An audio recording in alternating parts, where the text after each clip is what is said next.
Sir, Lokayukta ಇದ್ದುಕೊಂಡು ಭ್ರಷ್ಟಾಚಾರ ನಿರ್ಮೂಲನೆ ಮಾಡಿದ್ವಿ ಅಂತ ಹೇಳ್ತಿರಲ್ಲ, ನಮಗೆ ನೋವಾಗುತ್ತೆ, ನಗು ಬರುತ್ತೆ ಸರ್. ಬರೀ ಲೋಕಾಯುಕ್ತ ಅಲ್ಲ ಸರ್, ಶಾಸಕಾಂಗ ಇದೆ, ಕಾರ್ಯಾಂಗ ಇದೆ, ನ್ಯಾಯಾಂಗ ಇದೆ, ಪತ್ರಿಕಾರಂಗ ಇದೆ. ಇದೆಲ್ಲ ಇದ್ರೂ ಭ್ರಷ್ಟಾಚಾರ ಮಾಡೋಕ್ಕಾಗ್ತಾ ಇಲ್ಲ ಅಂತೇಳಿ ಲೋಕಾಯುಕ್ತ ಬಂದಿದೆ. ಲೋಕಾಯುಕ್ತದಲ್ಲಿ 3 ಜನ ಇದ್ದೀವಿ, 8 ಕೋಟಿ ಕನ್ನಡಿಗರಿದ್ದೀವಿ. ನಾವು ಪ್ರಯತ್ನ ಮಾಡ್ತಾ ಇದ್ದೀವಿ. ನೀವು ನನ್ನ ಜೊತೆ ಪ್ರಯತ್ನ ಮಾಡಿ. ಎಲ್ಲೋ ಒಂದು ದಿವಸ ನಾವು ಭ್ರಷ್ಟಾಚಾರ ತಗುಲಿಸ್ಬೋದು ಒಂದು ನಂಬಿಕೆ ನನಗಿದೆ. ದಯವಿಟ್ಟು ನಮ್ಗೆ ಸಪೋರ್ಟ್ ಮಾಡಿ, ಮಾಡೋಣ. ನಾನೊಬ್ಬನು ಮಾಡಬೇಕು ಅಂದ್ರೆ ಆಗಲ್ಲ ಸರ್. ನಾನು ಬೆಳಗ್ಗೆ ಹೇಳಿದ್ನಲ್ಲ, ಕಷ್ಟ ಇದೆ. 256 ಕೇಸಲ್ಲಿ ಎರಡೂ ಕಡೆಯವರು ಅವ್ರವ್ರ ಇಷ್ಟ ಬಂದಾಗ ಮಾತಾಡ್ತಾರೆ, ಇವರು ಇಷ್ಟ ಬಂದಾಗ ಮಾತಾಡೋದು. ಸರಿ ಮಾಡೋಕ್ಕೆ ಕಷ್ಟ. ಒಂದೊಂದ್ಸಲ ನನಗೆ ಕೋಪ ಬರುತ್ತೆ, ಸರಿಯಾಗಿ ಹೇಳ, ಜೋರು ಮಾಡ್ತೀನಿ.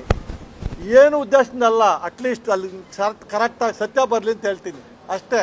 ಆ ಮೂಮೆಂಟ್ ಅದನ್ನು ಮರೆತು ಹೋಗ್ತೀನಿ. ಎಲ್ಲೋ ಒಂದು ಕಡೆ ನಾವೆಲ್ಲರೂ ಮನಸ್ಸು ಮಾಡಿದ್ರೆ ಕಡೆದಾಗಿ ಸಮಾಜ ಬದಲಾಗಬೇಕು. ಸಮಾಜ ಬದಲಾಗಿದ್ರೆ ಮಾತ್ರ ನಾವೇನಾದರೂ ಈ ಭ್ರಷ್ಟಾಚಾರ ತೋರಿಸ್ಬೋದು.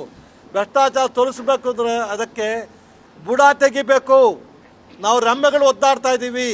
79 ವರ್ಷ ದೊಡ್ಡ ಎಮ್ಮರಾಗಿದೆ. ಅದಕ್ಕೆ 79 ವರ್ಷ. ಅದಕ್ಕೆ ನೀವು ನಾನು ಎಲ್ಲರೂ ಕಾರಣ. 148 ಕೋಟಿ ಜನ ಕಾರಣ.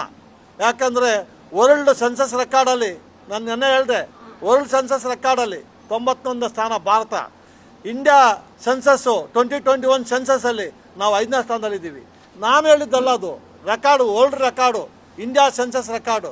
ಅದಕ್ಕೆ ನಾವೆಲ್ಲರೂ ಕಾರಣ ಸರ್. ನಾವು ಮನಸ್ಸು ಮಾಡಬೇಕು.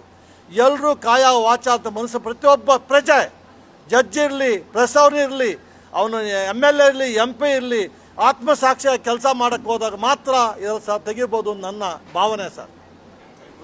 Thank you sir.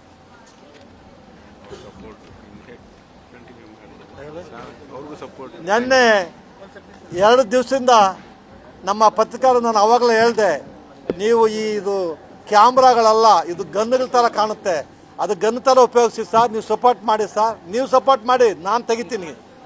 ಭ್ರಷ್ಟಾಚಾರ ತೋರಿಸೋಣ, ನೀವು ಸಪೋರ್ಟ್